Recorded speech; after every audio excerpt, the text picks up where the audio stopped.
Hey, good afternoon, you guys. Welcome back to the channel. So I wanted to keep you guys updated on Dustin Williams' Legends Media Garage build. Dustin just left, and we're over here flying on this thing. You know, these guys are doing a great job on this. Okay, this is day 3. So this building will be done by Saturday afternoon. I'm saying Saturday by about 3 o'clock. Next thing you know, we're going to put all the lateral bracing on and all that stuff that I'll cover in this video. But I'm going to go in here and show you guys. I'll try to show you guys how these things are built. That way, if you ever decide you want to build a shop for yourself, you don't need a guy like me. I mean, you're going to need a guy like me if you want a 35,000 square foot custom home with elevators and everything in it, right? But you don't need a guy like me. If you're mechanically inclined, or even if you're not, this is like playing with Legos. Just takes some tools that you have to get used to using, but you can do it, right? You just have to apply yourself. So I'm going to go in here, cover how these things go together, right? It's a lot easier than you think. It just takes a little hard work, and you guys can do it. So let's get in here right now, check out how it's going. Don't forget to give us a thumbs up on our video. Don't forget to like and subscribe. You know, can't grow the channel without you guys, so you got to give us a like on our video. Let's go on in here right now and check out what's happening.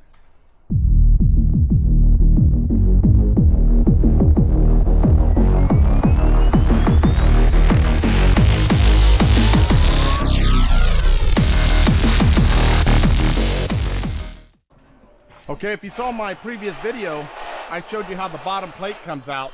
Now it's a double wall where the trusses sit. So you see the trusses go down inside the tubing right up here, and they go across. So the outside walls that the trusses sit on, those are double walled. Now this is all depending on what state you live in, because this is an earthquake state, as I mentioned many times. So things have to be a lot stronger here. You know, you don't have to have a double wall and like in Texas and a lot of places like that. Plus, this building is 14 feet high on these outside walls. So anyway, when it comes out, you know, it comes out in these bottom sections already put together. The engineers measure it all out when they draw it all up.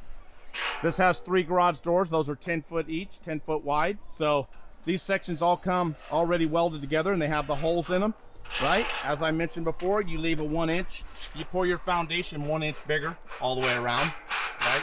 Because your bolts, when your bolts right here, those need to be 4 to 4.5 inches away from the edge of the concrete. So when this is all done and the siding's on, the siding will come right down on here. And then there's sealant underneath it. You always want to seal underneath. You don't want water, spider, bugs, any of that crawling in, even though they're going to come in anyway through the garage. But still, you don't want water running down the siding, sitting on the foundation, then running and sitting underneath all your metal pipes.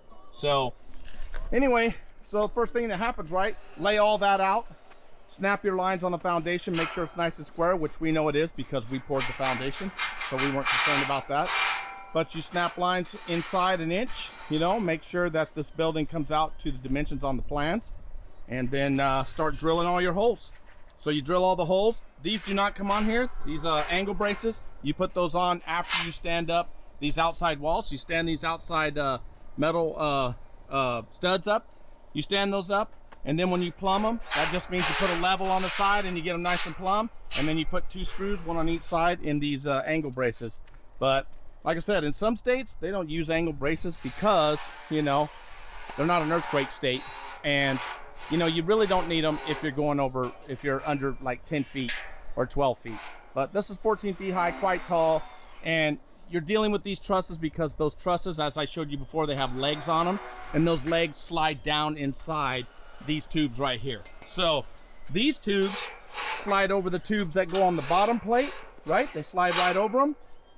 There was some trouble making these fit because they went with a different gauge material, so we had to use tools to spread open these tubes to make them fit over there, and it's really taken a lot of time. But you slide these legs over there. Also, these had to get cut off. See, they put a leg across the middle down here. Well, that doesn't work because we have a bolt in the middle. So this thing wouldn't go all the way down. So all these had to get cut off. So, you know, everything isn't perfect, but you make it work.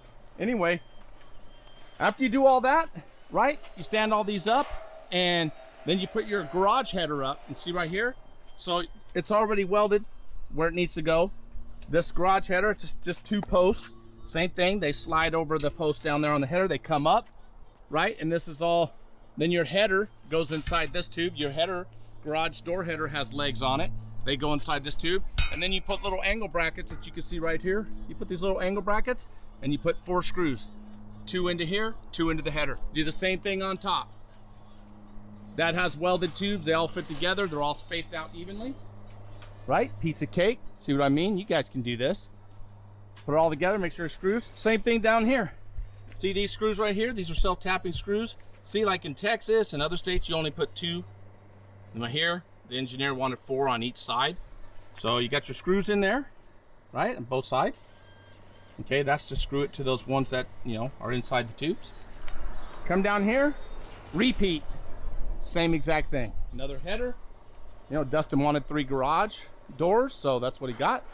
Okay, now right now, they have all this up, all the trusses up, and it's important when you're dealing with these trusses that you have these angle braces on here, and these things are nice and plumb.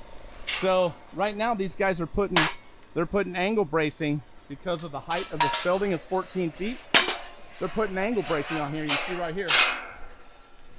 This is just for stability because the roofing material is not on yet, and neither is the siding. So they're putting these 5-foot angle braces. Okay, I'll show you what those look like. There's one right here. Here's one. This stuff is thick, right? 14 gauge material.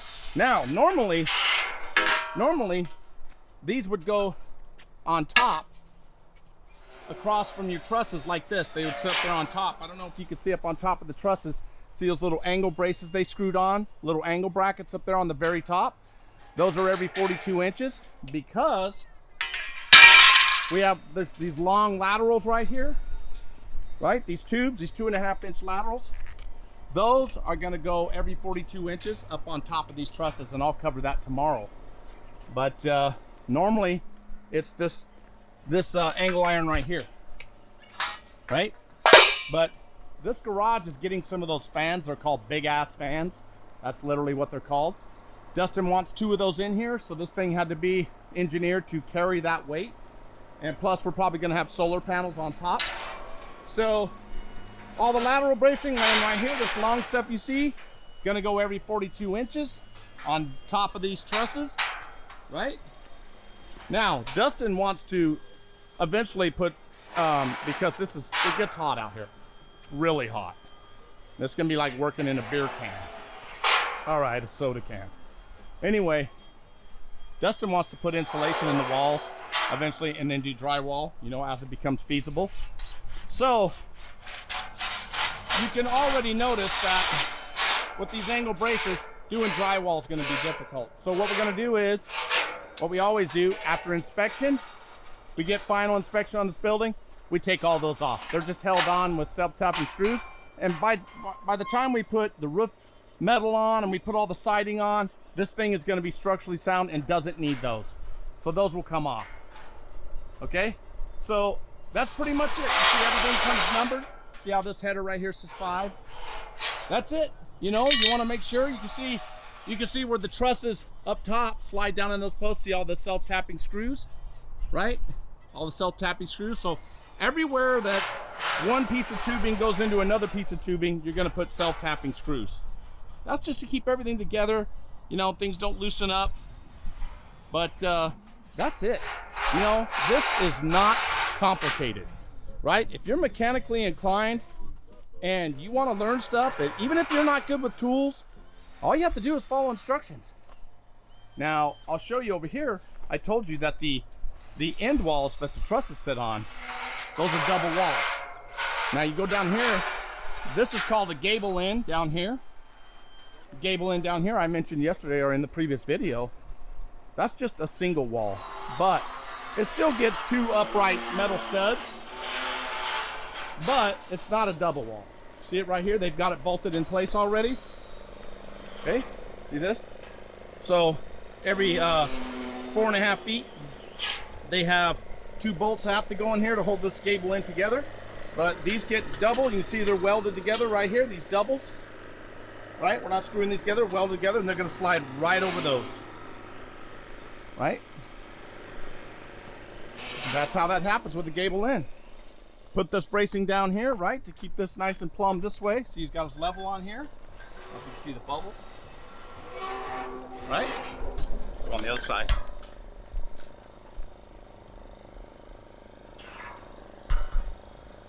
So, brace off everything. That way you're not trying to move stuff around, it's not moving around with the wind, because it does get windy out here.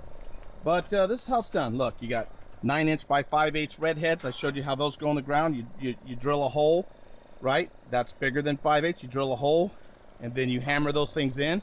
And once you hammer them in, they won't come out because they have a sleeve on the end. Here's one. You see how it gets real wide at the end right here? Gets real wide at the end. Well, when you hammer it in, this sleeve, that sleeve right there, when you try to pull this out, it goes down and wedges against the fat part and it won't come out. Those are called redheads. There's a whole bunch of different styles. There's Titans, there's some called Bulldogs. They're just big old threaded, and you just thread those in. But that's how it works. Piece of cake. And we'll cover tomorrow when we're putting all the lateral bracing on top. As I said, they go every 42 inches up on top. I'll cover that tomorrow. So, you know, just an update for you guys, because I know you guys like to follow Dustin's stuff, and he's out doing other things. And I'm just heading up to some more of our projects. You know, I've got projects all around here, so I pass by here all day, make sure everything's going fine over here, keep an eye on everything, right? Because I'm the general on this job. So you guys continue to watch. I'll keep updating you guys on Instagram. Go over and check out our Instagram page, and I will keep updating you guys. But I'll follow all steps of this thing. Like I said, if you guys ever, you know, just feel like, hey, I want to build a shop in my house, well, guess what? You can do it. And you know what? If you think you can't, look up TCI Development online, find our phone number, call me, and I'll walk you through it over the phone. So I'm going to get on out of here. Just wanted to update you guys. Super proud of Dustin and Tim, man. This is going to be awesome. I mean, this is a long time coming, and I can't wait for them to get in this shop. And I know Dustin just left. He's super excited. So, you know, continue to follow the project right here on our YouTube channel. If you wouldn't mind, we can't build the channel without you guys. If you give us a thumbs up on our video, that would be great. I will keep you guys informed of how everything's going. All right, I'm going to start filming 5 or 6 more of our giant homes that we build. I mean, we build massive homes around here. Keep following that. Give us a thumbs up on our video. Don't forget to subscribe to the channel. Go over and follow us on Instagram. You guys have an awesome day, and hopefully you can learn something by watching our projects that'll help you with your project.